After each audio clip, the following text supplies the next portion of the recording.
Talk Radio. So let's go and talk to the Chief Exec of Awards Intelligence. Olympians could be in for an avalanche of honours, and we're not even talking about the Winter Olympics. When we talk about avalanches, it's Mark Llewellyn-Slade. Hello, Mark. Hi, Mark. Folks.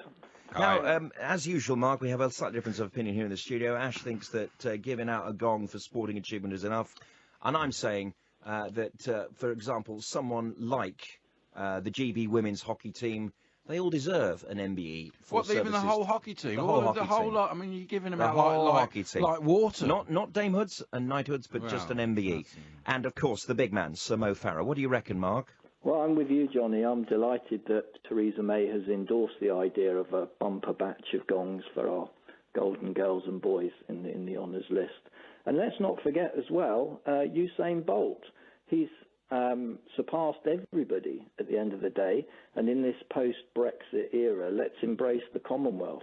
After all, the honours system's not only about UK citizens. Do they get that a lot in the Commonwealth? Do they get knighthoods? Absolutely. Anyone based anywhere in the world. I mean, did Viv Richards or Brian Lara, did they get? Yeah, well, they can get what's known as an honorary honour if they are not British citizens. So, but they're from the Commonwealth. They can't get a knighthood, even though they're from the Commonwealth. Yeah, you can get a knighthood if you're from the Commonwealth, but if you're from, say, America, for example, then you could get an honorary honour. Yeah. Like Sir Donald Trump. It's possible. It's improbable. Mark, so look, I mean, sport in this country has been, let's face it, politicised since the era of John Major, and it has culminated in this amazing success at the Rio Games. And of course, who would have imagined even that we could have hosted such a successful games 4 years ago at London 2012? Do you agree with me? This is what I think, that Mo Farah, at the end of his race, I think it's called the Masjid or the Sujud, I'm not entirely sure, but he leant to the floor, he kissed the track, he put his head on the track. It's a Muslim reference, wearing GB colours. That sends a very powerful message, not just to British people, but around the world, that we are a multi-ethnic society who can embrace absolutely everyone inclusively. Totally agree. I think he epitomises what the honour system is about. It's about highlighting those who have excelled in their chosen field, whether it be eminent surgeons, academics, business leaders, and of course sports people. As well as dedicated community and charity workers, of course, which are the backbone of the honours system. We have to remember that around 80% of all the gongs given out do go to so-called ordinary people doing great community and charity work. But Olympic gold medal winners are by definition leaders in their field and at the top of their game, and should therefore be legitimately recognised by the honours system. Yeah, but they're not doing so. I mean, they are doing something good for the country, but they're really concerned, I think. The main thing is their name and the gold medal. Their running for the country is secondary. Well, I think by taking that stance, you're implying that sporting success is somehow less important than success in other fields. And that's simply not the case. Some of these guys like Mo Farah, and certainly Usain Bolt, these are global brands that have millions of people looking up to them. And after all, we give gongs to actors. Well, yeah, they shouldn't do that. Yeah, there's a strong case for saying that gold medal winners should also be expected to do great community and charity work. But then I think a lot of them are. Yes. Mo Farah, I know, gets involved in helping kids and all that kind of stuff. So they're not just getting a gong for running. It's for being role models and doing the right thing, working hard, training, probably not drinking too much. Or drinking anything in Mo's case, I'm imagining. Yeah, absolutely. Now, you see, this is very, very important. Britain is an English-speaking nation, largely, 99% of it. And we live in an era of soft power. And soft power is an incredibly potent machine in world democracy, world propaganda. When we finished second in the medals table with a population of, 70 million or so, smaller than France, much smaller than the United States, tiny weeny compared to China, we're sending out a message of peace around the world, in English, to the world which speaks our language, and we should milk it for all the opportunities we have, and the Queen should get on board included. Mark, what a golden chance post-Brexit for Britain to show what a great country this is. Absolutely, yeah. We're a small island, and I think it is fair to say and to recognise we have invested a lot of money, and a lot of that's come from the lottery, of course. But we've spent that money wisely, and look what's happened. You know, we have rocked the world with this at the end of the day, coming only second to the mighty Americans. Yes. You know, per head. I mean, that's incredible, and that should be celebrated. And I know there's a few miserable people having a moan that athletes shouldn't get it, and they're all well paid. And yeah, there's two presenters here, Mark. That I'm not him. Yeah, but I mean, you know, he's just you're just being seriously. All right, park to one side your diminishing your demeanour of athletes, but. Who should get scientists? Why does being good at sport help this country? Why does everyone go, oh, Britain's great because they want to look? I mean, look at us. We're not going to win it. It doesn't mean we're all gold medalists. We don't deserve one. I'll tell you what. Why does it help our brand Britain? It's because, you know. I'll give you one example, right? Two proper nouns together, Premier and League, is the greatest soft power export in the world, Hollywood included.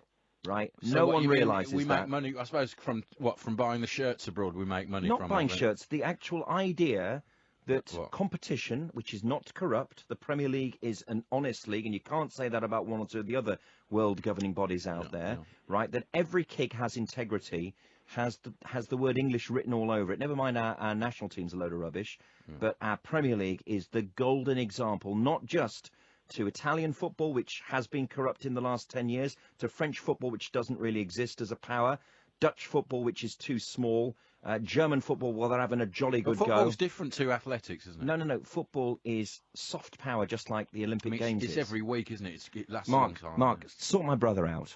Well, I agree that the Premier League is outstanding. But what about the England football team? What's gone wrong there, then? At the end of the day, I think we should put Philip Green in charge of it and just take the knighthood off him that way. Well, you know, he knows how to make money, so maybe he knows how to get these guys to score goals. I'll tell you what, you said that, not me, Mark, I've got to say. Well, he does know it's true, though. He does know how to make money. But seriously, I mean, Theresa May's got on board today, so has the Queen. I've seen them in separate places. They are different people at the moment. They are. I think that we have a massive opportunity to show the world at this time, post-Brexit, that Britain is a place to invest in. I mean, let's face it, Britain's economy, since the stock market crash and the financial crash of 2008, has recovered better than the European Union. And this is another opportunity to increase that investment. So invest in Britain because we won the hockey. Yes. It doesn't correlate. Yes, it does. Mark? I think it's all about the feel-good factor here. Exactly. And I think there'll be a knock-on effect from this. I mean, we're putting the great back into Britain, aren't we? We've had all this Brexit malarkey going on. And I think now we've really got something to shout about, something to celebrate. But, of course, it's not quite as simple as just saying, let's give everybody a gong, because the next logical question here is what level of honour should each of these people receive? So you've got tennis supremo Andy Murray and cyclist Jason Kenny. They already have OBEs, so should they automatically get an upgrade? And furthermore, Andy Murray got 1 gold and Jason Kenny got 3. So should Jason be upgraded to a higher honour than Andy? But, you know, that they both have OBEs. You talk about the feel-good factor, and, you know, we had that after the Olympics, but after about 2 months, that's all forgotten about. No, it isn't. London. It is. I mean, they're talking about that it's a bit. London it's not very good around there anymore. A massive building programme for a couple of months. No, have you looked out the window and seen how London has developed? Apparently the area where the Olympics was is not as. West Ham. Excuse me, West Ham have moved in there. It's just nonsense. You're talking nonsense. Actually, some of the venues. A tremendous power. Come on, get another chance to ask Mark another question. Well, that was just my point, really. I mean, you know, the feel-good, and kids aren't that much getting into sport like they said they were. It sort of drifted off a bit. Yeah, but we've done even better, haven't we, this time? We've surpassed the number of medals that we got 4 years ago. Yeah. And it's away as well. Yeah, exactly. We've won away. We've won away. And so, can't say fairer than that. We've built on what we achieved 4 years ago, and gone one better. And all the more reason, it's almost worth more this time round because we were playing away. Indeed. Mark, just very quickly indeed. Mark, that doesn't need any clarification. Even the as it were doesn't cover you.